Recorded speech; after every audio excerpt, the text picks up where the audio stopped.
आलू को नहीं चिंतार सरकार आलू समस्यार दीर्घस्थायी समाधान पर सरकार प्रयास करुछंती बोली खाद्य जोगाण मंत्री कृष्णचंद्र पात्र कहते।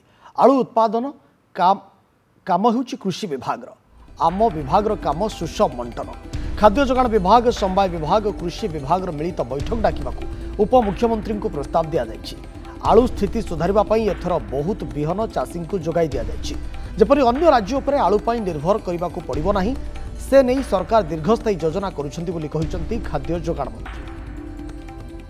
देखंतु आलू स्थिति सुधरिबो क्यों समय लागिबो आमे लागिचु आमे एथरिक बहुत बिहन दिया जायछि कृषक मानकु बहुत उत्साहित करा जायछि एवं तापै स्वतंत्र किछि प्लान तैयारी करिया पय मध्य मु निवेदन करछि कृषि मंत्री को गोटे मीटिंग मो डिपार्टमेंट आउ कोऑपरेशन डिपार्टमेंट आउ तांको डिपार्टमेंट तीनटा डिपार्टमेंट रो जॉइंट मीटिंग डाकिकिरी एथिपाई गोटे लॉन्ग टर्म प्लान तैयारी करिबा जे केमिति आमे ताकू ये करिबा जे आगु को जेमति अन्य राज्य पाखरे आमे आलू पई हाथ टेकिबा नाही।